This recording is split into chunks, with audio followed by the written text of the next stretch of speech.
gentlemen, welcome back to Just Because Wrestling. And this week I'm doing the introduction because Jack just did such a good job last week that we had to retire him straight up because how we meant to ever top an introduction of that high. You people don't deserve my introductions. Yeah, That's why you will not get them. Yeah, so we're not doing Jack's intros anymore because they're just too good. So anyway, maybe for the 100th episode, I might get my introduction. Yeah, maybe for a special occasion we might bust it out. But anyways, we're living in a post Money in the Bank world. We're still living in a very tumultuous and uncertain world, but one thing is certain, and that is WWE keeps plowing on. And their last show that they just did this past weekend was Money in the Bank, one of the most unique events that any wrestling event ever done, or any wrestling promotion has ever done, I would say. For the main event alone, and we'll talk about that in due course. But yeah, so Money in the Bank happened. There's also some news that we need to get into as well. Some big things happened this week, over the last couple of days anyway, over the last two or 3 days, and we'll get into all that in due course. Jack, how are you? I'm good.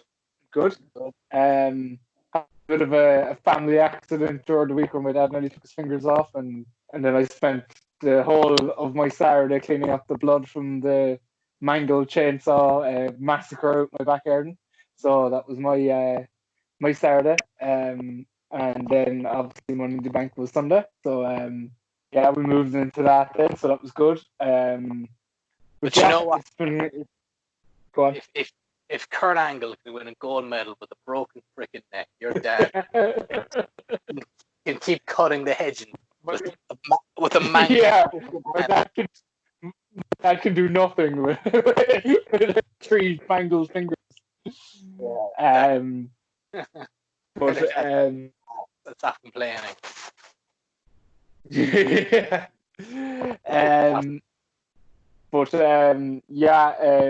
Then obviously Money in the Bank happened. We've had some obviously major news in the last 2 days in the world of pro wrestling, and obviously we're still living in this like pandemic, so very unique last 4 or 5 days inside and outside the world of pro wrestling. Yeah, thank God for pro wrestling, because that seems to be the only thing that's maintaining some semblance of normality, as much as wrestling can do anyway. Well, I don't know. I wouldn't have watched Money in the Bank and said, "Oh, that's normality." Well, wrestling's just the craziest. I know. I get what you're saying. You're saying. But anyway, speaking of Money in the Bank, we might as well get into it and talk about the show. We'll talk about the whole show because it was a treat of a show to watch, in the sense that it was shorter than an episode of Monday Night Raw, which is it was actually a bit of a statistic for you. It was the shortest pay-per-view in WWE history since December to December 2006, and it's the shortest WWE pay-per-view, not including ECW, since Rebellion 2001. So WWE's short. Go on. No, go on. I'm going to drop some knowledge. The reason that December to Dismember is it was so short is because I think one of the matches got cancelled and they literally had nothing to replace it with. And even going into that, I think December to Dismember had 3 announced matches anyway.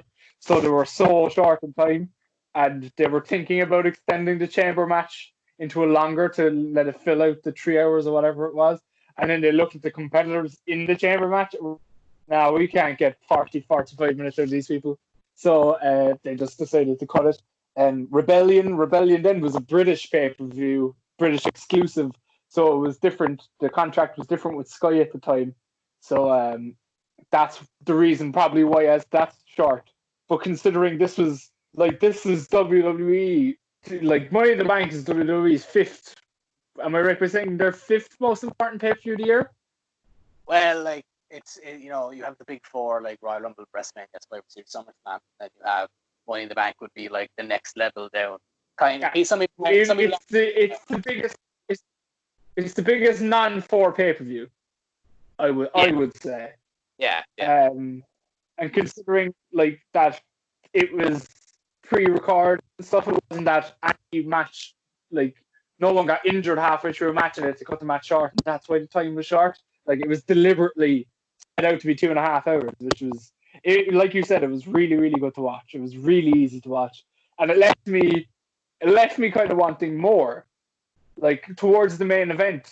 And even when the main event was happening, I was like, I could do it another 10 or 15, 20 minutes of this main event. And that's the way it should be, not, I can't wait for this to end so I can go to bed.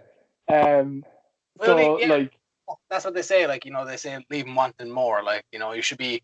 It's the same with like a good TV series. Like if you finish an episode, like the key is you should be desperate to see what happens in the next episode. Like, so yeah, which keeps you watching. So that is something that WWE has had trouble with in the past, like kind of maintaining viewers' interest. Whether that be through incredibly long shows or just not delivering. In the conclusion, it changes from time to time, but like one of their major criticisms, especially over the last few years, has been the sheer length of shows. Like especially the likes of WrestleMania and SummerSlam, which are 5, 6, 7. I think last year WrestleMania was 8 hours. I think including the pre-show. I think like they're ridiculously long, like way too long for anything. Yeah. Any kind of show, any TV program should be like the Super Bowl is not that long, but so the Super Bowl might be. Super Bowl could go on 8 hours. I think Super Bowl's 4 hours. I suppose it could go 8. The match in itself is 4 hours. But when you're talking about 8-hour manias, that includes a 2-hour pre-show. And like Super Bowl pre-shows are nearly longer than the games themselves. Like they're nearly fucking 4 hours long themselves. Yeah, so that's true. But no one really watches like. Well, I saw I'm not a football fan. Never mind. I was just gonna say I don't watch the pre-show for NFL, but then again, I'm not that big of a football fan. Yeah. Whereas the wrestling, I typically usually watch the pre-show, but I only ever do that usually so I know what time it's coming on, so I don't miss the time. Yeah. I can never remember if it's 12 or 1 that it's meant to start. Like Yeah. But anyway, we'll crack into the show anyway. Speaking of the pre-show, there was only one match on the pre-show at Money in the Bank, and it was Cesaro versus Jeff Hardy. Jeff Hardy's first match back since his leg injury that he sustained last year, and also his his various legal issues. He had a couple of DUIs while he was out injured. Yeah. But he came back anyway. He came back 2 or 3 weeks ago. I can't remember which, and had a match with Cesaro. And this was like I completely forgot. And it was actually thanks to commentary that I realized that because they announced that it was going to be Jeff Hardy versus Cesaro on the pre-show, and I was like, that's kind of random. Like Jeff Hardy's in a feud with Sheamus. Why aren't they just announcing Jeff Hardy versus Sheamus? And then they said Cesaro obviously knows Sheamus very well after being a multiple-time tag champion with him in the bar, and I was like, oh, okay, that's why this match is happening. And perfectly serviceable match. Nothing, probably exactly the kind of match you'd expect from a pre-show. Nothing too major, nothing too boring, just perfectly average, serviceable, enjoyable match. It's hard to expect 5-star classics from Jeff Hardy anymore. Especially at his age and at what and after everything that he's done over his career, all the things that he's accumulated. It's kind of hard to gauge how well he'll perform in a match, but Cesaro is kind of the perfect opponent to put anyone who you want to get a good match out of in there, you know what I mean? It was the same with Mansoor last year with whatever the Saudi pay-per-view that they wrestled on. You want Mansoor to look fantastic, you put him in the ring with Cesaro, and Cesaro will make it look like $1 million. So yeah, I mean, like I said, perfectly normal match, perfectly serviceable match. But Jeff Hardy picking up the win. What you think of the match, Jack? I think you undersold it a little. I thought the match was really, really good.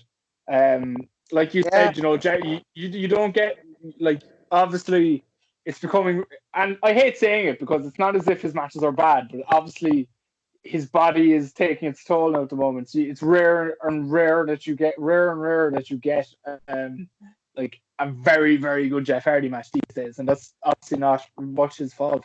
But this was really, really good, and obviously, like you said, he was in there with probably the best, like, fundamental wrestler they have in the entire company, at least one of them.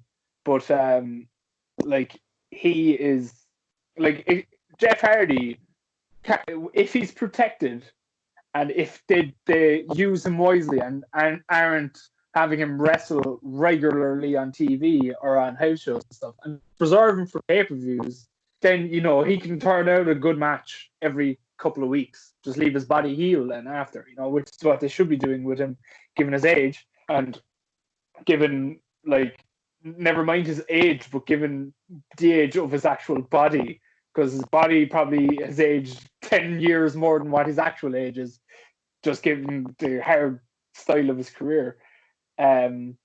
So yeah, but this was a really, really good match, and again, and this is kind of like the theme of this pay-per-view. It left me wanting more. It left me wanting to see, like, okay, they were on the pre-show and they got 10 minutes or whatever it was. I want to see them now have a 15-minute match or a 20-minute match, and see what they can do there. So Yeah. that was and that's I think what a pre-show should be. It should be, here's a little appetizer. Now here's the main show, and like that's exactly what it was supposed to be, and it served its purpose. Yeah, no, totally agree with you in that sense. That, like, that's what a pre-show match should be. So anyway, moving on. Yeah. 2 seconds. The one thing I will say is that what can kind of confuse me is, like, you had R-Truth and what became R-Truth and Bobby Lashley was originally R-Truth MVP. I think that would have fitted more on the pre-show and give Cesaro and Jeff a main card spot if you're going with Jeff Hardy. And, like, there was a time there only fucking 3 months ago or 3 weeks ago or whatever that they were considering putting the Universal title on Jeff Hardy. So, well, I don't know. The thing is, right, the argument I will make for that, and we're kind of jumping forward a bit in the show, but like you said, it was originally meant to be R-Truth versus MVP, and I had the same thought that you had. I was like, why is that on the main card and then Jeff Hardy and Cesaro's on the pre-show? It feels naturally that they should be reversed. But then it turned out that the MVP match was just an angle, and that MVP, before the match could start, Bobby Lashley came out and told MVP to take the night off. He has this one. And MVP was like, yeah, perfect, suits me. So then it was just a quick a squash match with Bobby Lashley just demolishing R-Truth. And then the angle kind of continued on Raw, where Bobby Lashley had a no disqualification match with Humberto Carrillo, beat him fairly handily. And then backstage, MVP approached Lashley, or he approached Lana actually, and said, when Bobby Lashley wants to get real, tell him come find me. And then later on the night, there was a 6-man tag match. It was MVP, Brendan Bink, and Shane Thorne versus R-Truth, Ricochet, and Cedric Alexander, with Bobby Lashley coming out, destroying all three guys. And then, like, him and MVP have a bit of an exchange backstage where MVP was like, when was the last time you had a WWE Championship match? You stick with me and, you'll get there. So there's a lot of rumors circulating at the moment that it looks like Lashley could be Drew McIntyre's next opponent heading towards Backlash, that they might be angling for Lashley to get a push as the WWE as a title challenger. So that's I don't mind that either. I think it's good. Yeah, I don't mind it either, because like MVP and Bobby Lashley had a similar relationship in Impact when they were both there. They had a similar kind of like manager and client kind of thing going on. And Bobby Lashley wrestled Drew Galloway, as he was back then, a few times in Impact, and they always had really good matches. So I'm interested. I'm interested for anyone to get a push. Just so long as it's handled properly and so long as they keep me interested, I'm up for anyone getting a push really. Like, so, I'm I'm totally for. So that's the only reason I would kind of argue that it was on the main card over Yeah, that's Jeff. fair. Yeah, I don't know. That's complete speculation though. So anyway, moving on to the first match on the main card. We'll just rewind a small bit. Is the Fatal 4 match for the SmackDown Tag Team titles. Champions the New Day, challengers the Forgotten Sons, Lucha House Party, and The Miz and John Morrison. Now, my first, I think, and it was a lot of people suggested, it was the first instinct of a lot of people was that Grand Metalik of the Lucha House Party had an uncanny resemblance to Juventud Guerrera. And some people said as well, Jushin Thunder, like, saying that, like, his... It was more Hoovy. It was more Hoovy, I thought. Yeah, no, I did too. But it was just the hair coming out of the mask and the kind of black kind of curly hair and the singlet and stuff. It was very similar, but like all the Twitter was buzzing over that. But anyway, there was a lot of action here. You know, a lot of near falls, finishers getting broken up. Now, just a lot of high pace action. You know, you have obviously Lucha House Party, Kofi Kingston and John Morrison, all high flying guys. You have obviously Big E's Powerhouse. You know, the Forgotten Sons are just brawlers, and then of course the Miz is just like this sneaky conniving heel. And you know they all played a part in this match.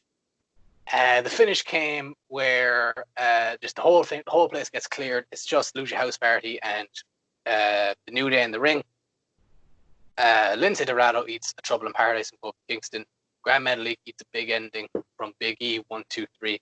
There's the pin. I can't really say much more about the match because there's so many moving bodies that you just kind of have to go and watch the match to see for yourself. But I will say a really good way to open the main card. Just a fun, fast-paced multi-man tag match with 8 really talented guys, and really good opening match. I can't really say much more than that. Do you have anything to add to that, Jack? No, not particularly. Like, these matches are kind of hard sometimes to watch, and the pace is kind of hard to keep up with, which this kind of was. But like for an opening match, like you said, it's a good opener and it set the tone for the card. But like it was a standard opener. There wasn't much to it. There wasn't much that stood out, but it was a solid opener. So yeah, pretty much it. Moving on, like after that was the Bobby Lashley R-Truth match. We already covered that, so we'll skip that. Next up was the SmackDown Women's Championship match with SmackDown Women's Champion Bayley defending her title against Tamina in Tamina's first ever singles Women's Championship match, I believe. I could be wrong, but I think that's true. And this was a match that I was very worried for because I didn't think it would hold my interest at all. And for the most part, I was right. I wasn't too into it. I was like, it was okay. But you know what? Credit where credit is due. I think Tamina did a fairly good job here. I think Bayley was an excellent heel here as well. She did really well in kind of getting sympathy on Tamina, if that makes sense. Like she was able to kind of. She was so annoying. I had no choice but to root for Tamina in a kind of way. Like and I don't know, man. Like, what can I say really about Tamina that hasn't already been said? Like, I'm not like she hasn't won me over or anything with one match, with this match in particular. Like, but it's about as good of a Tamina match as I could ask for, I suppose. Bayley retained anyway with some assistance from Sasha Banks, and yeah, we're still slow burning that feud. So at least certain things are just certain things are for definite. Like one of them is that Bayley and Sasha Banks will be really cautious best friends forever. Yeah, like me and you. Yeah, like me and you. Yeah. I mean, like, yeah. This was. Sorry, go on. No, I was just gonna say, like, what can you really say about this match? Like, it was, I don't know. It was really average. It was, I mean, Tamina, I find is quite limited in the ring anyway. So, yeah, I feel like Bayley is Wilson's turning heel. I feel like that's a thing that WWE really suffer with, and that's like if they turn someone heel, if they turn someone who's naturally a good wrestler, anyway, and then they turn him heel, they're like automatically wrestle like a methodical pace, as they would like to put it. It's their heel style, I suppose. Yeah, I know, but like it's the same with Sami Zayn. Like Sami Zayn was a really good wrestler as a babyface. They turned him heel, and he just kind of changed his style. Obviously, I don't mind that. I don't mind changing your style to suit your character, but like it's just hard. Like I don't know. Like we all know Bayley's a really good wrestler, and we've seen Bayley beat like bigger opponent. Like when she was NXT Women's Champion, she beat Nia Jax on one of the takeovers. I think it was Dallas, either Dallas or London. And she she overcame I know she was a babyface, so she was meant to overcome the odds of the underdog, whatever. Like, but she should use her in fairness, though. In fairness, and what I will say to that is, I thought I did think Bayley done a really good job in this match, and I know what you're saying about the methodical pace, but how much is that down to Bayley's style more so to her just reducing the pace so Tamina can keep up? Because let's face it, Tamina isn't the most fast-paced athlete in the organization or in the world. I know you're comparing it to Nia Jax, but even Nia Jax works at a faster pace than Tamina does. Tamina is probably the slowest worker probably in the whole company. I can't think of another one.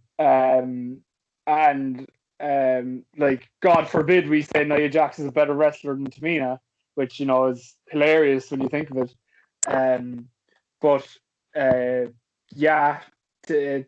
Like Tamina, it was the best Tamina match I've ever seen. But then again, I don't think that had anything got to do with Tamina. I thought it was. I thought Bayley done a good job. What Bayley is very good at is gaining sympathy on a babyface. Because if you look at Tamina and you look at Bayley, it's going to be fucking tough to get sympathy on Tamina, and she did that. And that credit to her, credit to Bayley. Both like Tamina's. I don't know. I think the quote of the week came from Jim Cornette this week when he said, "I've suspicions about Tina or Tamina's mother and the mailman, because there was no way that she's Jimmy's daughter." Yeah, that says it all, really. Yeah, just classic Cornette there. Yeah.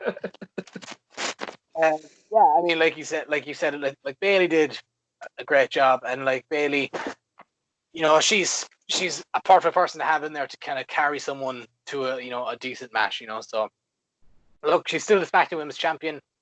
There doesn't seem to be any kind of end for her reign in sight. Like I still think that they're building Sasha, but when that will be, I don't know. I think they're going to wait. When will that happen? See, I think like what do you? Go on, sorry. No, go on. Go on. I was just about to ask, like, why do you think the like, I feel the hesitation is coming because they kind of want to have the match in front of a crowd. That's the only logical explanation that I could see as to why they're delaying it. Yeah, that's what I was going to say. That's the only reason I think that like we can't see an end to Bayley's title reign in sight is because they're probably waiting for the crowds to come back before they pull the trigger on that match, because I think they feel like Sasha's eventual face turn and like and her taking the title off Bayley will garner a huge pop. Plus and I have no problem with them doing that, right? Like if they want to hold off on the match and just and slow burn it, even though if you ask them, they are already. It doesn't feel like we're building to that match yet. Like there has been obviously little incidents where like Bayley's cut off Sasha, stopped her from talking, and Sasha just couldn't get a word in, or Bayley's thrown Sasha under the bus. Like for example, in the Tamina feud, she said, "If you can beat Sasha Banks, you can have a match with me," and Sasha was just like, "What?" But like, I think WWE need to do that more often and a bit more on the nose, just every week. Just more like have Bailey just become more and more big-headed and have Sasha get more and more irritated with Bailey's behavior until you can finally crescendo it with the with the crowd. Hopefully, I mean we don't know exactly when crowds will be back, and whether they do come back, will they be in their full capacity at all? We'll see. But I do agree in the sense that, like I said to you. Sorry, go on. What did I say? No, I think I said it to you off air, when we were watching the pay-per-view, that like it's almost like they're trying to replicate the Jericho Kevin Owens storyline with Sasha and Bailey, but it's far less entertaining because Jericho and Owens were just the best thing on the show consistently for 8 months, and they teased them breaking up so many times, and there was such little nuances about stuff like that, like Jericho putting Owens forward for the match against Goldberg and all that stuff, like Sasha did, or like Bailey did with Sasha last week on SmackDown, or however many weeks ago it was. So it's like they're trying to tell that story, but it's less interesting and less entertaining. Yeah, I mean, and it's no disrespect to Bailey and Sasha Banks because they're both fantastic, but Chris Jericho, it's not a disrespect on them, because I don't think that this story, like this feud, needs that story. There's already such a built-in story with Sasha and Bailey. They just seem to be overcomplicating it.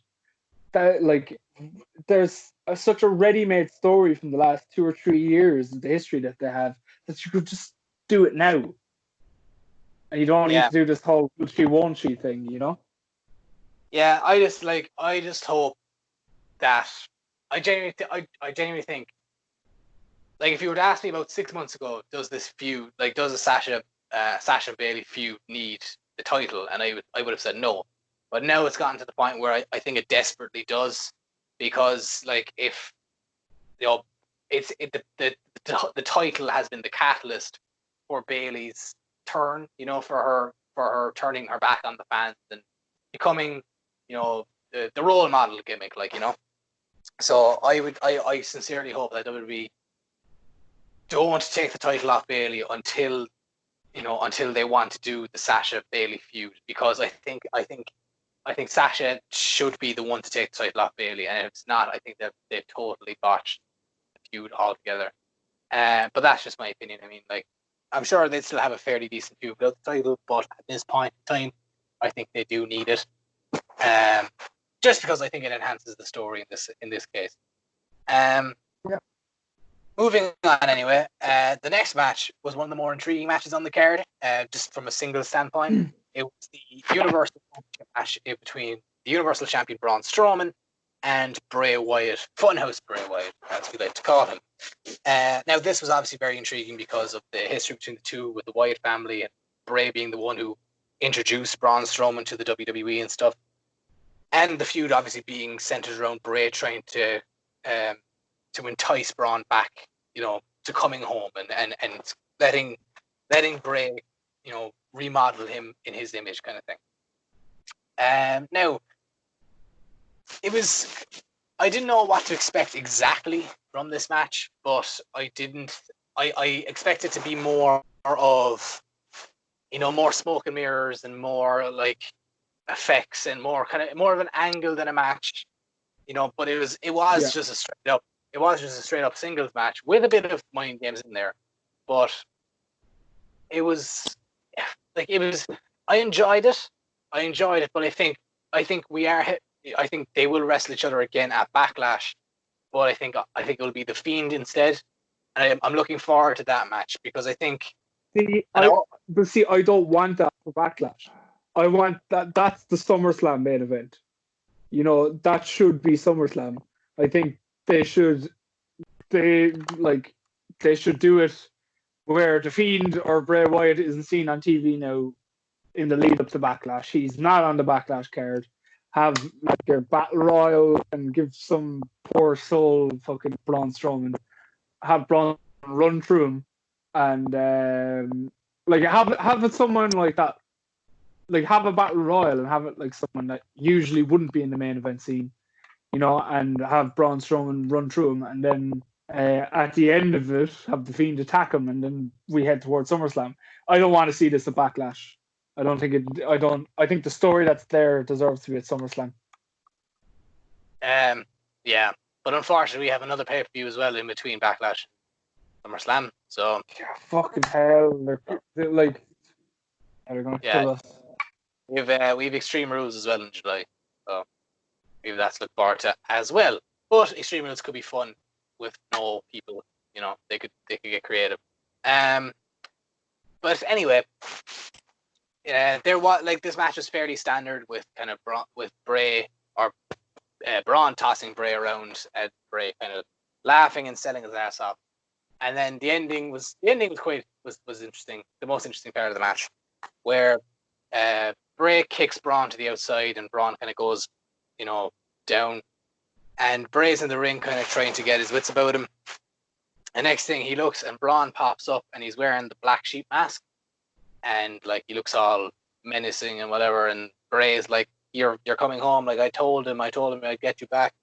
And then Braun rips off the shirt, and it looks like Braun's about to rejoin Bray. And I think me and you had the same thought in the sense that we thought that this might actually be the angle going forward, that Braun is under. But see, that's what frustrates me, because that's how you get to SummerSlam. Then that's how you stretch it to SummerSlam.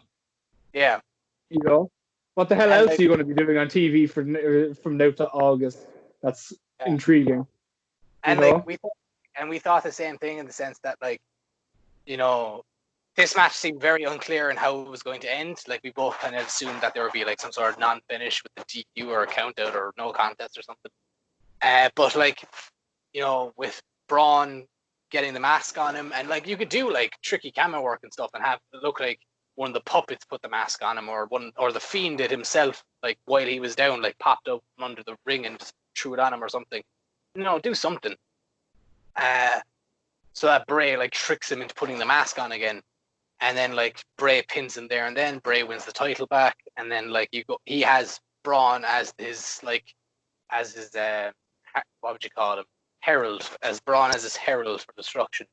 Well, and Braun would be the Mountain in Game of Thrones to Cersei. Yeah, exactly.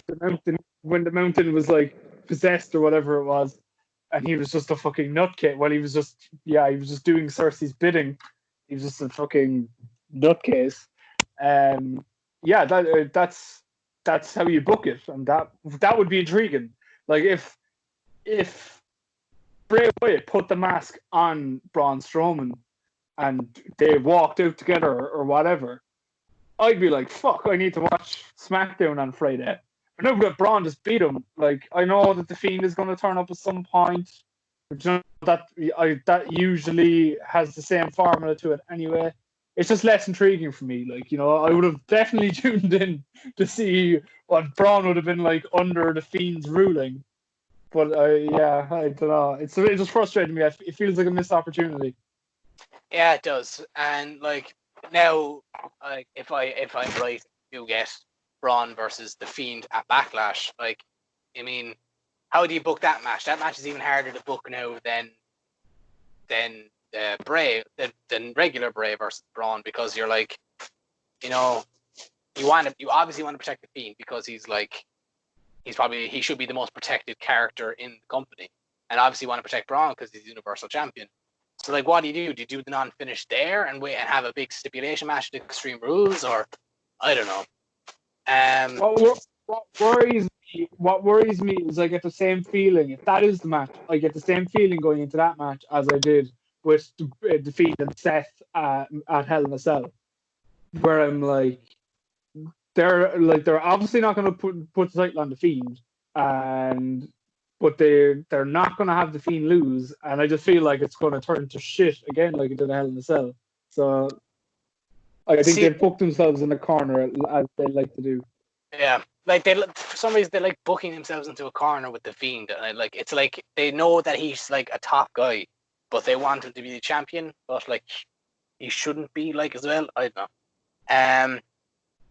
Like I don't have a problem necessarily with the Fiend winning the title because like the Undertaker was always had a title, but not always, but you know he was a multiple time world champion. And Kane won the title a few times, and you know these kind of demonic figures, you know, they're still wrestlers at the end of the day, and like at the end of the day, you know the wrestler should want the title because it garners more power and like gives them a better position in the company, and like I don't know. Like I think the Fiend as the champion could work if booked correctly. Like if he uses it to influence like people into doing his bidding, like you said, like Braun, or you know what? Like there's probably a good creative way to do it over a long period of time. But you know what? Right? But going off that, right? The Fiend's first run, they got the first 15 minutes of the Fiend's run spot on, and then the rest with the shit. Do you remember what they did? After he won the title? Yeah. They had, remember he won it in Saudi Arabia. I remember they did the whole thing where the lights went off and it came back on. He was standing up the top of the ramp holding the belt. Yeah. And then the lights went off. The thing was over. And the first thing you saw when you logged onto Twitter was that WWE had changed their profile picture. It was the logo, like it always is, but it was the Fiend's face in the background as if he was after taking it over now. Yeah. And that's the way it should be. It should be that this guy wants the belt because he wants to control the world and he wants the world to burn. That's the whole point of the Fiend. So the natural thing is when he's champion, it gives him more power, which means the world should burn some more. And the only thing they fucking did was change the profile picture. Like, it felt like once that happened, I was like, oh my God, he has control of the kingdom now. Like, what is he going to do? And again, it just feels, and I think that's the story with the Fiend. It's been good, but it could be. I think I listened to someone. Oh, it was Luke Harper. Well, now Brody Lee, and he was on Jericho's podcast. Whenever that was, when he joined AEW, and he said, and it's so true. He said, CM Punk told me once that everything in WWE is good, but it can always be so much better. And I was like, that is so fucking true. You know, like it's good, but it can be way much better if they've just fucking pushed themselves. Like, you know, it's like you know, post pay-per-view.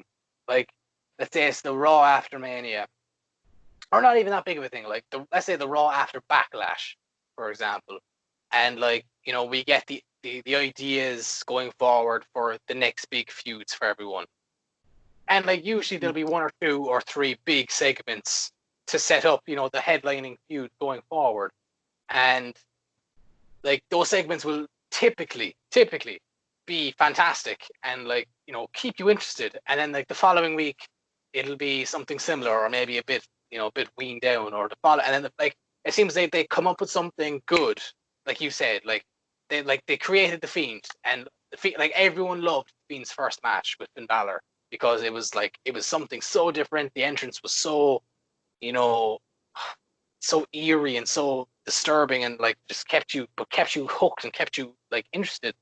And then obviously he just went out there and destroyed Finn Balor, who was one of the top guys in the company, and in a matter of minutes.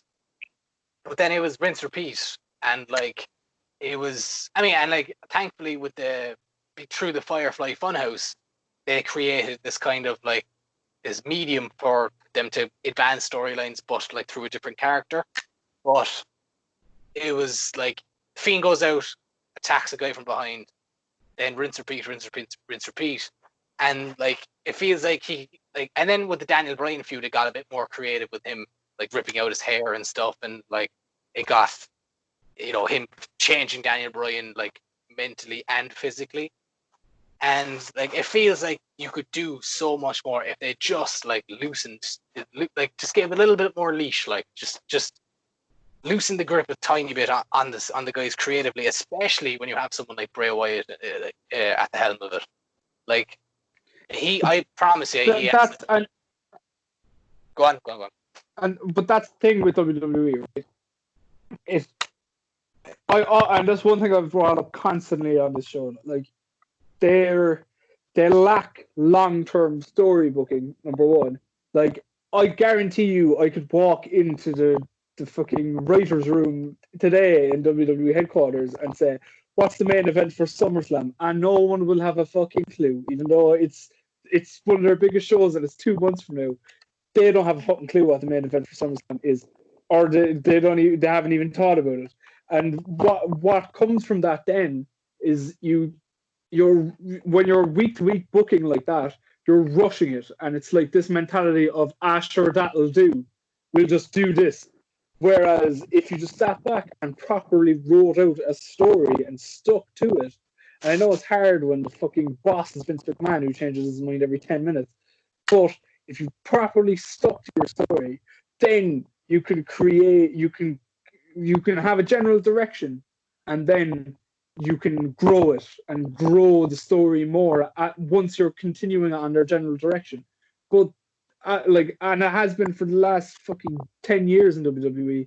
It doesn't feel like it's not about where the direction they're going. It's about stopping this train coming off tracks at all costs. It always just feels like they're doing just all the bare minimum just to keep this train on the tracks rather than concentrating on where you're going. It doesn't feel like frustrating. It doesn't feel like progression. It feels like maintenance. Like it's just yeah, you're right. Yeah, like Paul Heyman and it's kind of, you've seen it, but obviously it's going to take a long time. But Paul Heyman always says with the philosophy that, like, you should always walk in, or when you're booking and you're in your booking process, you should always think about, okay, we have this main event for whatever show, and he's like, okay, but what's going to be the main event of WrestleMania, and what's going to be the main event of next year's WrestleMania, and who do you see out of this roster in 10 years' time that are going to main event WrestleMania? That's the way you should be thinking of things. And you're seeing glimpses of it, Raw, and their progression. There has been some stories. Now, not all have been good, but they've been stories, like Rusev and Lashley being one. It wasn't good, but it felt like there was a direction to it. But like some ones like that, like, it's just this week to week basis of, okay, let's get the show done, and who cares if it makes sense, they won't remember it anyway. It devalues your show, and that's why viewership is declining. That's why I'm speaking through experience, because I am doing it at the moment, and I have a podcast about wrestling. Like, I shouldn't be doing this, but they're making me feel like this. I don't watch Raw, or I don't watch SmackDown, and I feel like I can just jump from pay-per-view to pay-per-view and not miss anything, because I read what happened on SmackDown or Raw, and I get the gist of it, but like, it's just filler, and I feel like the rest is pay-per-view to pay-per-view anyway, so that's why I don't feel obligated to watch 5 hours of Raw and SmackDown. When there isn't going to be much to the story anyway. It's probably just going to be rematches and 50-50 booking. So, like, and I think the Fiend has been the prime suspect. Well, not suspect because it's not his fault, but like, he's been the guy who's been affected by it most negatively, because his character should be a character. Like, in this style of booking, and I know I'm harping on a bit now, but like, in this style of booking, like, if you did this style of booking 15 to 20 years ago, The Undertaker wouldn't have been the character that he is. The Undertaker survived and lasted, number one, because he evolved, and number two, because they always had a direction in which the character was going. Whereas the Fiend never has a direction, and therefore can't evolve as a character. So, that's my take on it, and it frustrates me because this Fiend could be so much more. And so that was my rant. No, that's fair enough. It's a worthy rant that I agree with a lot of your sentiments, if not all of them. Anyway, we'll move on, because we still have the main event to talk about. And we could probably devote an entire podcast to that. But the next match was probably the best pure wrestling match on the show, and it was the WWE Championship match between the champion Drew McIntyre and the challenger Seth Rollins. And I could harp on and tell you, spot for spot what this match was, but you're better off just going and watching it. If you watch, okay, definitely watch the main event, but watch this match as well, because this was like the two of them, and it was a match, and it was another example of like something that could have been enhanced way more with the crowd, like, because it was a shame they had to do it in an empty arena, but like the two guys tore the house down. Like, I mean, you have Seth Rollins, who still is one of the best wrestlers in the world, pound for pound. You can't argue with him. Like when he's on form, he's fantastic. And you have Drew McIntyre, who's slowly becoming one of the top stars in the world. Like, he's always been good, but he's slowly like becoming one of a potential all-time great. So and I just want to say as well before we kind of get into it, because I want to talk about the finish. I feel so bad for Drew, because I feel like he'd be so over at the moment, and like his whole title reign has been, there's been no crowd to kind of for him to feed off. But I mean, I think he's done the absolute best he has, like reaching out to the camera and stuff in the main event of WrestleMania, and like constantly saying stuff to the camera and stuff. But he seems to have a fairly nailed down, like his being able to pander to the crowd without the crowd being there in a way. He seems to have mastered as best he can, but like I really hope to keep the title on him until crowds come back. Like, I want him to get like a good lengthy reign. Like, give him whatever he has now, but then kind of start again when the crowds come back, so we can do it all over again. Like, because I feel like he truly could be one of the greatest WWE champions ever. But I feel like I think you need a crowd to do that. To be able to do that. Yeah. But anyway. What I love about Drew McIntyre is his, and I don't know if he's being booked that way, if he is, then they're doing a good job of hiding it, but he feels real in the sense that he feels like a fella who doesn't go off a script. He feels like a guy who isn't afraid to take chances. Like apparently all wrestlers were told before WrestleMania that you're not allowed to talk to the camera, and he did it anyway because he thought it felt right, which a lot of wrestlers wouldn't have done, just to toe the line or whatever. Obviously he did a promo where he told Seth Rollins he was full of shit. I don't know if that was a scripted line. Maybe it was, but even if it was, it came off natural.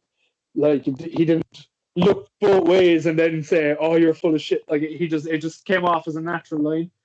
Yeah, and I don't know if that's the way they're booking him, and if they are, hats off to them. They're doing a good job of hiding it, and obviously or else if it's him going off on a limb, which I'm feeling it might be, then fair play to him, because it feels like he's a guy who, like, there's too many people on the roster, and John Cena said this recently, and a lot of others have said it in the past. There's too many people in WWE who aren't afraid to go out there and piss people off and take risks. And Drew McIntyre feels like he is, because I suppose his philosophy is, what's the worst that can happen? I survived once when you fired me, so if you fire me again, I'll just go and survive again.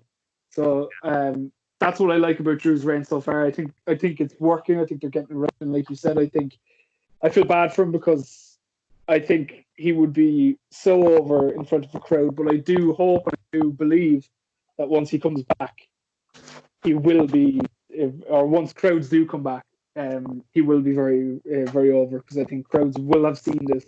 I wouldn't be the only person to have observed that in the last couple of weeks. Yeah.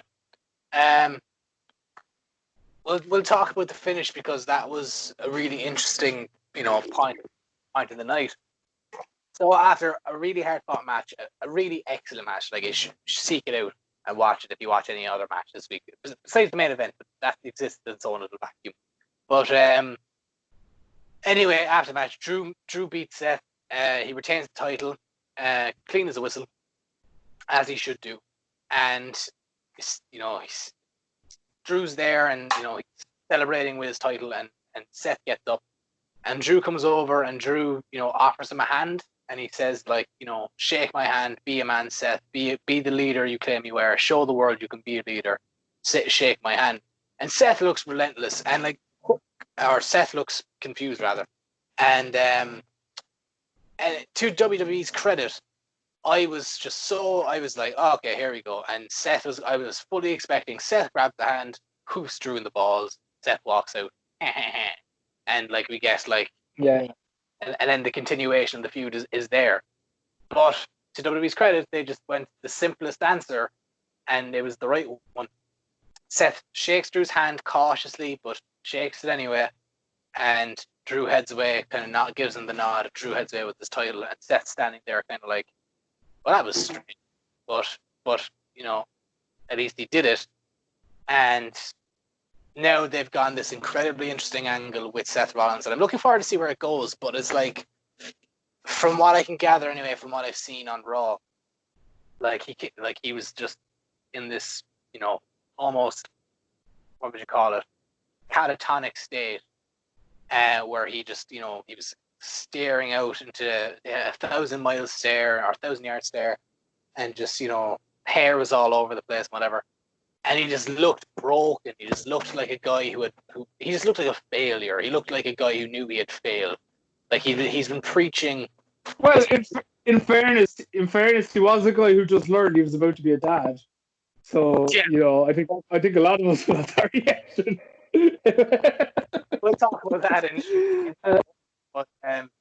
but yeah, I mean, the timing wasn't great at all. But Yeah. he looked like a broken man, and then he was booked for a tag match that night. Him and Murphy taking on Rey Mysterio and Aleister Black, and Rollins doesn't get involved in the match at all. He just stands on the apron with this look on his face, and then eventually Rey Mysterio hits him while he's in the corner, blasts him off the apron.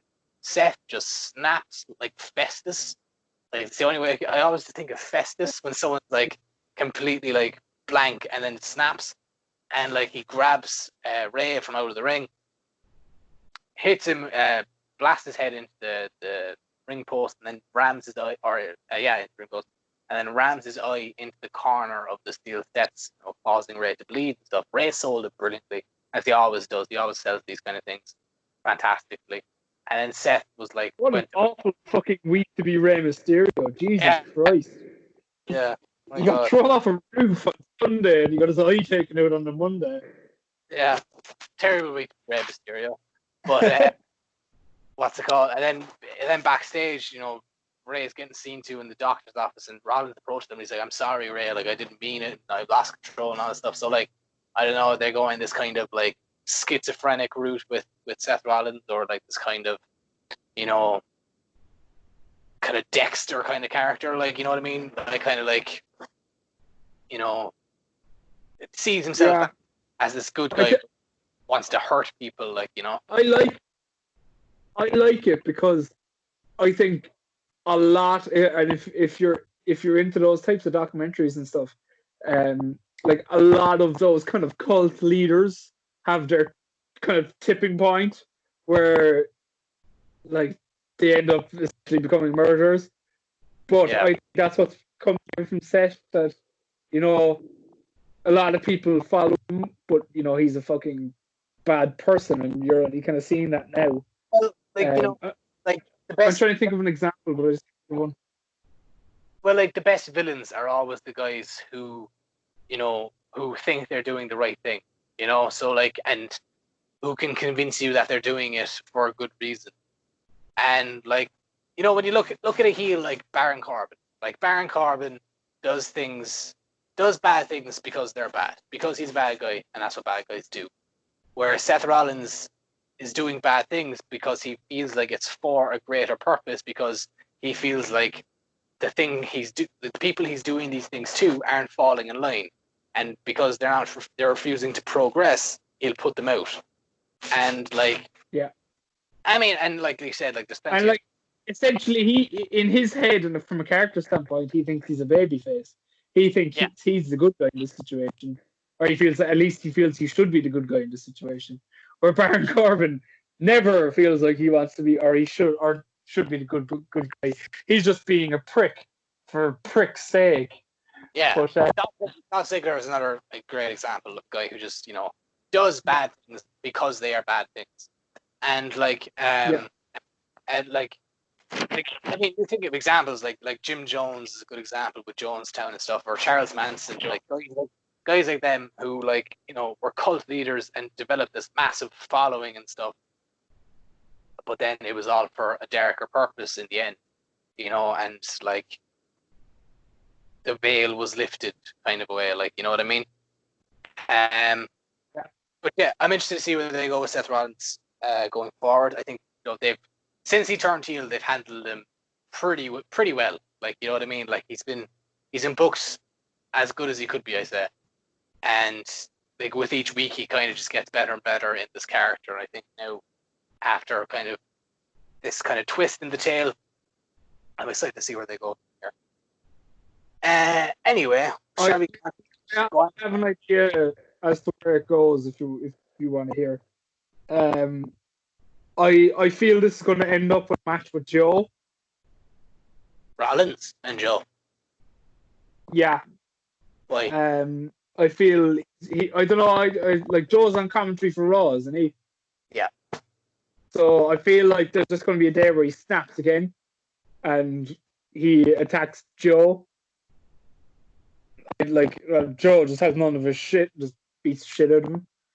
I don't know. I just feel like Joe's ready to come back soon. And I feel and they were kind of feuding before that, so it's natural progression, I suppose. Yeah, fair enough. Maybe. Yeah, I forgot actually that Joe was involved in that feud before he got injured. Yeah, sure. I suppose that could happen. We'll move on to the main event. There was 2 different matches, but they happened simultaneously, so they were both the main event. And that was the Money in the Bank ladder matches. On the women's side, we had Asuka, Carmella, Dana Brooke, Lacey Evans, Nia Jax, Shayna Baszler. And on the men's side, we had AJ Styles, Aleister Black, Daniel Bryan, King Corbin, Otis, and Rey Mysterio. And this match was unique because it took place in Titan Towers in WWE HQ in Stamford, Connecticut. And the purpose of the match was not just a simple ladder match where you have to climb a ladder and retrieve a briefcase, but where you had to climb the building floor by floor until you got to the roof where there was a ring and briefcases hanging above it. And this, like looking back after it ended, I remember sitting there and thinking, that was exactly how I thought it would be. That was like everything I thought. Like when they said it's going to be in Titan Towers, it's going to be this big thing. I remember my imagination ran wild with possibilities, of they could do some seriously creative things here. And after that, and obviously because it's WWE, you're always kind of fearful that they're going to bottle it and do the safest option possible and keep it as straight and narrow as they can.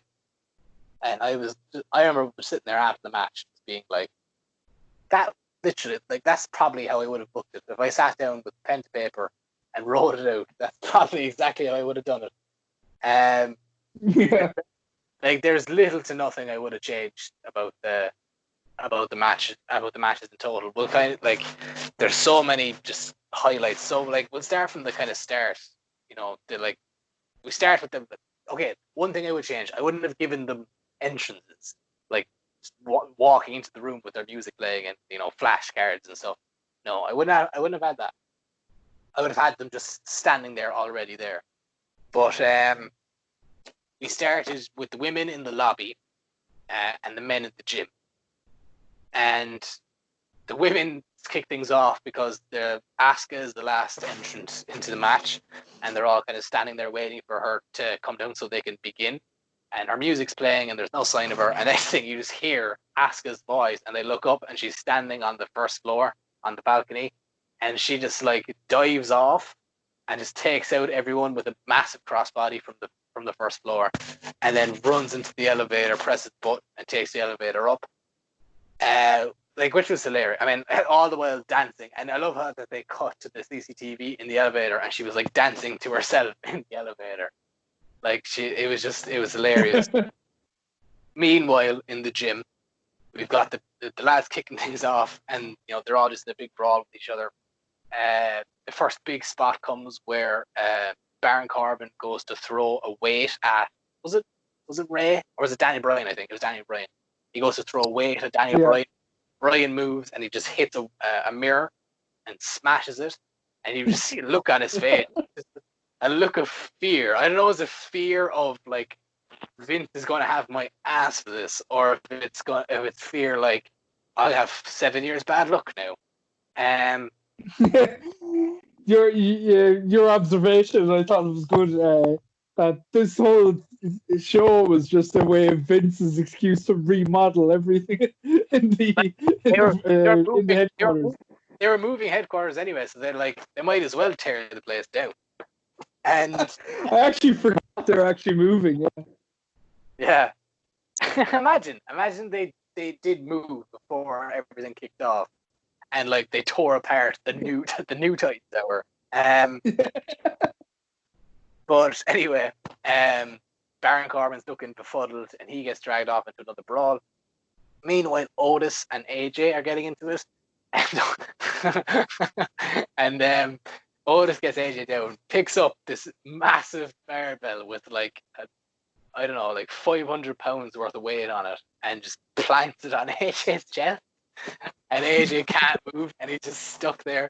And Otis just walks away like, yeah, put it on little AJ's chest. And it's the little words that Otis says, the little sentences. I just thought hilarious thing. Like, yeah, oh yeah, put it on little AJ's chest. And just walks away. And then AJ's there, he's stuck under the thing, under the bell, on the barbell. And Rey Mysterio walks past him. He's begging Rey to help him. Rey's like, nah, man. And I would actually love if Rey went over and tried to, because Rey is like ultimate good guy, Joey. Like he'll help anyone out. And like I would love if Rey went over, like tried to lift it and just couldn't lift it. It's like man trying to lift this like giant weight and couldn't do it. But Rey decides against it, heads off, and AJ is just stuck there. And then we get like, what was the next step after that? Where they all end up in the elevator, and there was like a big brawl in the elevator. And then they meet up with the women, I think. Is that when they meet up with the women? I think so, yeah. Well, I know we got our first cameo before that, because Ray is walking past the bathroom, and yeah. Yeah. Ray walks past one of the bathrooms, and he looks in.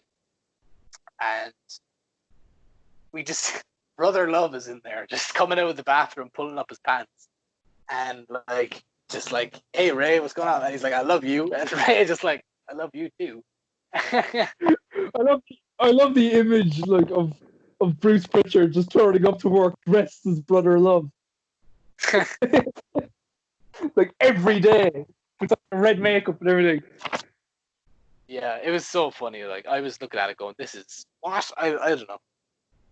And meanwhile, because it was only then when Bruce came out that you realize, oh, this shit's about to get ridiculous. Yeah, like, you knew that from that point on. You were like, okay, anything's possible now. I think the next big thing that happened was AJ somehow escaped from the barbell, and like it's clear now that AJ is like, his new gimmick is that he's Houdini, that he can escape any situation that he's put into, and he's walking along. He's looking for Rey Mysterio. He has a beef now with Rey because Rey didn't help him, and he's looking, and for some reason he's walking down this hall with all these portraits and stuff, and one of them is Rey Mysterio's entrance from WrestleMania 22. And he's looking at him, and he's like, I'm going to get you, Ray. I'm going to get you. And he's just talking to this picture. And like he turns around then and he sees a picture of the Undertaker from one of his WrestleMania entrances, and he starts having these flashbacks to the Boneyard match, and it's like AJ has PTSD. It's really good. Like he's kind of like, you know, it's affecting him. And then Aleister Black pops out of nowhere, and and then AJ turns around and he sees like this Undertaker themed room with like a coffin and purple lighting and smoke and stuff. And he's like, oh, geez, no, it can't be, whatever. And then Aleister Black pops out and kicks AJ into the room, and AJ's like freaking out, like, no. And Aleister closes the door and locks it, so AJ can't get out of that one, or so we think anyway. But anyway, the fight continues, and next thing, the men and women, they link up, and they end up in not the cafeteria. Was it the cafeteria? It was catering. They ended up in the catering area, and we get the shittest excuse for catering I've ever seen. Like, I've worked in jobs with better catering. Come on, WWE. But we sit there, we come in, and there's Paul Heyman just there by himself with this ginormous spread. Like, there's just so much there, and it's just Paul Heyman, and he looks like he's about to eat. And it's like he turned up to the Last Supper by himself. Yeah, that's what it looked like. It's the same kind of table and everything, a big long table. And the men and the women, they link up in this point, and this is the next step in Otis's comedy. He gets like a sandwich. He gets one of the sandwiches from Paul from the spread, and he starts like just jiggling it. He just starts. He just puts it in his mouth. He just puts like the ham or the pastrami or whatever it was, and just starts jiggling. he just starts gyrating with it in his mouth. And then Otis shouts, Otis can't contain himself anymore. So he shouts food fight and just like hurls like a bowl of risotto at Paul Heyman's face. And like everyone is just looking at it like, oh my God, that just happened. And then a massive food fight breaks out. Everyone's throwing everything at each other. And then the food fight is eventually, we get Shayna Baszler choking out Rey Mysterio with the Kirifuda clutch. And then Rey is sandwiched between Nia Jax and Otis in what must be why Rey Mysterio? Rey Mysterio's had the worst week. He got pancaked by Otis and Nia Jax. Like, you know, like, have you ever seen like Tom and Jerry, where Tom is like sandwiched in between two barrels and he comes out like all flat and stuff? That's what Rey Mysterio was like after this. And then the brawl eventually ends with oh wait, I skipped a part. We missed the part where the women head to the Money in the Bank conference room or whatever. It's Carmella and Dana Brooke are fighting in the Money in the Bank room, which apparently is a real room in WWEHQ. Like, that wasn't there just for the event. That's there every day. Like, they have that room to plan Money in the Bank. And Dana's in there, and there's like a clear briefcase with money in it hanging above the desk, and it's like so obviously not the Money in the Bank briefcase. And Dana climbs up on the table and unhooks this briefcase with like $100,000 in it, and she's like, yes, I've won. And she looks so happy that she's won. And then we get the next cameo, which is Stephanie McMahon, who is 100% in that building, I promise you. And like the audio changed, the camera changed, the lighting changed. They didn't even try to make it see. Was that supposed to be like the funny thing of it, that it was so blatantly obvious that it wasn't there? It was meant to be like so shit it's good type of thing. Like, it was so like, it was even the angle she was like standing at. It was like she was like looking like off. She wasn't even looking in the same direction. Yeah. Dana was supposed to be. Basically, Stephanie informs Dana that she's like, that's not the briefcase. That's just a thing we have in the conference room. The match finishes on the roof, and this is where I was like, so Dana Brooke is a moron, because how many times have they said that it's been explicitly said in like every promo, every match, and Dana Brooke standing there the middle of the building with this clear briefcase with actual money in it. And she's like, "Oh, I've won." And next thing, she gets her just desserts, and Carmella just wallops her with a frame picture of Carmella winning the match. A picture of Carmella. Carmella hits her with a picture of herself, and Carmella runs on. And then we get the food fight, which ends with Carmella getting powerbombed through a table by Nia Jax, which kind of puts Carmella out of commission for the rest of the match. Then Otis moves on. Otis moves on to the cafeteria by himself, and this got bizarre. Like Otis is walking along, doing his thing, and he's like walking. He walks into the cafeteria, and of course he would stop for a snack. Like he picks up like a bunch of, I don't know what they were. I think they were like cornflakes or something. And he just throws them at his own face. I'm pretty sure none of them went in his mouth. And he picks up a full pie. And he's like, yeah, cherry. And what's it called? Next thing, John Laurinaitis, of course, he pulls up in his little bloody scooter thing. And it's like, yeah, people power. And it is. Why did he originally have that scooter? Was there an actual reason for it? I think he's obviously not crippled. Like, I think he had a match. I remember he had a match with John Cena on one pay-per-view, and I think it was like one. And he won the big show. Yeah. I think it was because like John Cena beat him within an inch of his life that he started going around on the scooter. I think that was what it was, but I could be wrong. Makes sense. Go on. But anyway, Otis just pies him with the pie.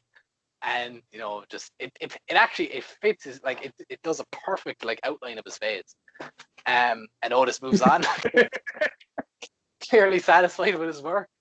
What was the next bit after that? We got kind of just more brawling through the arena, or through the building. Then we got to the biggest cameo of the night. Where AJ escapes the Undertaker room again because he is Houdini now, and him and Daniel Bryan are brawling, and they're brawling, and next thing they brawl into an office, and like it looks very ominous. It looks like it could only belong to one person, and we see there's a person sitting in the back room just writing notes with his back to the action for about 20 seconds. Before he even decides to turn around and see who's having a fist fight in his office. And it's none other than the boss man himself. Vince McMahon is in this match. He's in his office taking notes. And he's got a T-Rex head on the wall for some reason. And he tells Daniel Bryan and AJ off. He's like, what are you doing? Get out of my office. The match is meant to finish on the roof. Stop all. You're tearing this place apart. And Daniel Bryan and AJ just like, yes, sir. Sorry, sir. And they like put the chairs back, and they're like, sorry about that. Sorry. And Vince proceeds to sanitize his hands and gets back to his work like nothing happened at all. And I'd love if that was like, that wasn't scripted at all, and that like when they showed up to the taping, Vince was just by himself in the tower writing notes on a notepad in his office by himself, and AJ and Bryan like blew in the door. And then AJ and Bryan decide to have a conversation then outside, being like, man, you really bitched out back there. It's like that scene in Step Brothers, and they're like walking back after being bullied, and they're like, man, you really bitched back there. You really bitched back there. And anyway, they continue their brawl. And this is when people start getting like picked off. Like we see like Carmella's out of action by this point. Just 2 seconds, right? Just before you go ahead, I just have a fun fact about the scene with Vince. They originally planned to film more in Vince's office, but he wouldn't allow. Like there was meant to be more people, but he would only allow a certain amount of people because he wanted to protect the dinosaur head. What is it about that dinosaur head? I don't know. It's an actual dinosaur skull. It must be. I'm not sure. It looks. I don't know. It could be. It probably is. I would trust that it is. I'm surprised that was actually Vince's office, because there's apparently 2 other things that are in Vince's office that I didn't see that are supposed to be in there. I know he had Triple H's hair in his office at one point. The ponytail, he had that framed in his office, and he had something to do with Andre. It was like, I think it was like a cast or like a boot, like a something from an injury. Anyway, it was something medical related. I think Andre broke his ankle and he had like this gigantic cast for his ankle. Yeah, that was it. He had that. So pity they didn't make a cameo. Personally, there. I don't know. They were deemed too precious and had to be moved elsewhere. So at this point in the match, we start seeing kind of some of the women. Like by this point, Carmella's already taken out of commission, and we see Shayna Baszler gets taken out of commission. By Asuka just head kicks her in the head. She goes down, and we just don't see her for the rest of the match after that, which is kind of bizarre. And then Dana Brooke again proving why she's the biggest moron. They all run past this guy who's like mopping the floor, and there's a very obvious wet floor sign there. And Dana Brooke just sprints through by herself, falls, clonks her head on the floor, and she's out. And that's massive. It actually looked like she hit her head as well. Yeah. Dana Brooke's out of the match from this point. So it's like, all right, okay. And then eventually they get to the roof. So we have Asuka, Nia Jax, and Lacey Evans are the last remaining people in the match. And in the women's match anyway. And they're brawling and there's a bunch of spots with the ladder and whatever. Eventually, Asuka climbs the ladder, and it looks like Asuka has the briefcase won. But then Baron Corbin appears on the roof from the men's side, and he's telling Asuka get down so he can climb the ladder and get his briefcase. But no sense. Both could have climbed. They both could have climbed the briefcase, but anyway, it's double sided. But anyway, Asuka does exactly what he should have done. She kicks Baron Corbin in the head. He falls down. And then Asuka pulls down the briefcase, and Asuka is the 2020 Women's Money in the Bank winner. And we might as well talk about it now because it links directly to the match. So the following night on Raw, we were told that there would be two segments. One, Becky Lynch would be making a career-altering announcement, and also she would be confronting the Women's Money in the Bank winner. So she was confronting Asuka. And the opening segment of Raw last night or 2 nights ago, was Becky Lynch comes down to the ring with the briefcase and no title. And it's kind of bizarre. Everyone's kind of like, what's going on? And basically, she has the briefcase and she calls out Asuka. And Asuka comes out and Asuka's basically like, how did you get my briefcase? And why do you have it? And she says, look, Asuka, you won last night, but I have to take some time away. So you weren't just competing for the Money in the Bank contract. You were actually competing for the Raw Women's Championship, and she opened the briefcase, and the title is in the briefcase. And Asuka has a fantastic reaction. And apparently, Asuka only found out that morning she was winning the title, so her reaction was like pretty much genuine. And Becky then reveals that the reason she asked to step away is that she is pregnant. She's expecting her first child with her fiance Seth Rollins. As you alluded to earlier, Seth looked like he had just found out he was a father. You know what I find hilarious? Like PW, I think it was PW Insider or one of those sources, or Fightful, or one of them, reported that only a very, very select handful of people knew Becky was pregnant, and everyone else found out when she made the announcement. And like in my head, I'm thinking it'd be typical Vince not to tell Seth. That's how Seth's just in the back going, what? Yeah. But yeah, I mean, like, it was a really heartwarming moment. Like, Asuka's reaction was fantastic. She hugs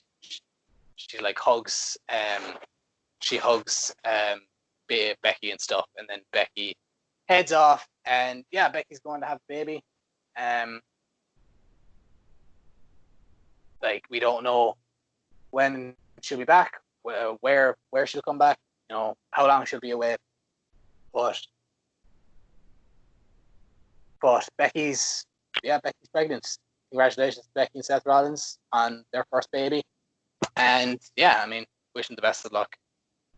Anyway, it's historic in the sense that she's the first kind of major athlete, even at the top of her game, so to say, to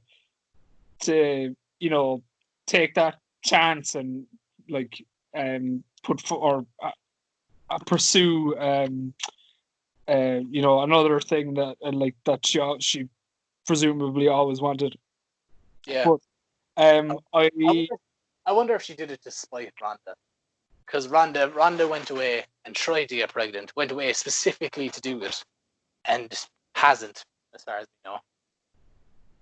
Yeah, I did see a few people comment on that, and I saw a few people, try to make light of it, and I feel, we also don't know what's going on in Ronda's private life, and I felt those jokes kind of uncomfortable because we don't know, like, there might be something going on where she just can't get pregnant or whatever, and I don't want to speculate that, but I feel uncomfortable with people joking about it as well, Yeah. Anyway, back to the match. So after the women's match finishes, we get the rest of the men's match, and everyone is there. I think everyone's there, but we get my favorite part of the night, where we have everyone's there, and Baron Corbin gets a hold of Rey Mysterio, and just flings him off the roof of the building, and like. I don't know what it was. I don't know, was it the fact that he went so straight in the air or just the noise he made when he flew off the roof? But, like, it was just the funniest thing I've ever seen. And straight after that, Aleister Black is thrown off the roof as well. It was later revealed that they weren't thrown to their deaths. They were just thrown to a secondary roof that was like a floor down or whatever. Anyway, the match continues, and we have Baron Corbin, mass murderer Baron Corbin, Otis, AJ, and Daniel Bryan. And they're all just brawling, whatever, and they're all just fighting to get there. And eventually it's down to Baron Corbin and AJ Styles on the top of the ladder, and they both unhook the briefcase, and they're kind of tugging it, and they're kind of like, mine, let go, whatever. And then Elias appears out of nowhere, kind of just randomly. Apparently his feud with Baron Corbin isn't over, and he nails Baron Corbin with the guitar. Corbin falls. AJ kind of fumbles the briefcase as Baron falls. And as it falls down, Otis catches the briefcase, and he is declared the 2020 men's Money in the Bank winner. The most unlikely winner, like, ever. If you were to say last year that Otis was going to be Money in the Bank winner next year, yeah, Jesus. But anyway, Otis is the Money in the Bank winner this year. Fair, like, I'm so shocked because it's like the opposite of how Vince would normally book someone like Otis. It's bizarre, and I'm just waiting for the rug to be pulled out from under him. But anyway, he's meant to be announcing kind of his intentions with the briefcase on SmackDown this week, which I wish they would do because it hasn't been a week yet. And I hate that. I feel like it's been a precedent with Money in the Bank for the last 2 or 3 years now. That is like, and I know I'm harping on about that, but it goes back to, not having long-term booking where, they run out of ideas. So they're like, okay, let's have them cash in. Like, no one's having long reigns with the briefcase anymore because they're not planning it.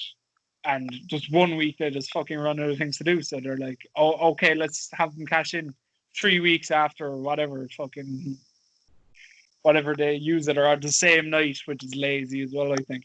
But the rumor that he's going to use the briefcase for tag, which would suck, I think. Yeah, I hope they don't do that though. Like, I'm pretty sure it explicitly says that it's a world championship opportunity. So yeah. I hope they don't do that. But anyway, that was Money in the Bank. I sincerely recommend you go watch the WWE title match and the entirety of the Money in the Bank ladder matches, because they were just they were really good. The Money in the Bank match is something you'll never probably see again, and it's so funny. One of the funniest matches I've ever seen. And that was Money in the Bank. Kind of the newest edition in this kind of empty arena era, this lockdown era, whatever you want to call it. And I mean, like, as far as like, it was a success in my eyes. Like, it was, we got something, a completely unique match in the Money in the Bank ladder match, and we got, a really good WWE title match, and there was no real bad matches. You know what I mean? Like they were all kind of decent matches. Yeah. So I'm exhausted now after that. Is there anything you want to add, Jack, or shall we leave it at that? I suppose just one, or like 2 or 3 things maybe. Obviously, straight after Money in the Bank, the first episode of the Taker Last Ride thing aired, which was really good, really interesting. You know, it's interesting to see a character like the Undertaker who has remained so protected and so quiet for almost 30 years, or more than 30 years at this point. It's fascinating to see. So I'm looking forward to more of that. Obviously, we had the news today that Sami Zayn has been stripped of the Intercontinental title, which is interesting. That's got a lot of controversy around it now, because people are saying, like, you know, apparently WWE said, like, if you don't feel comfortable coming into work, you know, don't come in. Your spot won't be affected by not coming in. And Sami said, all right, I'm not safe. I don't feel safe coming in, and decided not to, and has since been stripped of his title.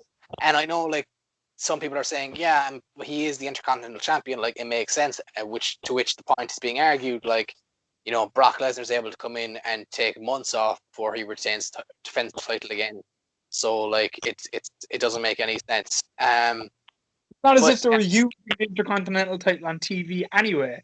Like, there was times where whoever was Intercontinental Champion might be seen on TV for months. Like, you know, it's not as if he's holding this fucking core belt that they need. They have 150 other belts that they could use. Yeah, but they've announced that we're getting a tournament starting this Friday on SmackDown to determine the new Intercontinental Champion, which could be good. Was there any other news? Not particularly, no. I suppose we talk more about AEW next week. Yeah, because we got Double or Nothing next week, and we're just waiting for the rest of the matches to get announced for that, before we kind of talk and predict about that show. But yeah, like I said, you should go watch the Money in the Bank ladder match from this year, because it's something else. And again, yeah, that's, like, it's been a busy few days for WWE. And yeah, check out the Last Ride documentary as well, because that was really good. Second episode's coming this Sunday. Want to keep up to date with that. Every Sunday they're going to be releasing the latest episode. I think it's a 6 part. So part 2 is coming out on Sunday. It's a really good watch. You should watch, especially since it's a guy who's revealed so little about his kind of personal life, and like so little about his like kind of real life character, that like it's a rare treat, you know. So you definitely give that a watch. But yeah, other than that, Jack, I have nothing else left to add. If you do. No, we are in terms of the Josh and Stu's podcast. We're still awaiting the results of we had a double championship match, so we don't know whether we walked out of that double champion. So we will address that either way next week. And yeah, follow us on social media, Billy. What are our social medias? Well, at JB Wrestling 1998 on Twitter, and you can just find our podcast on every major podcast provider: Spotify, Apple Podcasts, Podbean, like everywhere you kind of Stitcher, everywhere you can get big podcasts. You'll find us. So, and also you will find links to our podcast as well, and to our Podbean on our Twitter page. So follow us at JB Wrestling 1988. I've been Billy. He's been Jack. This has been exhausting, and we'll talk to you the next day.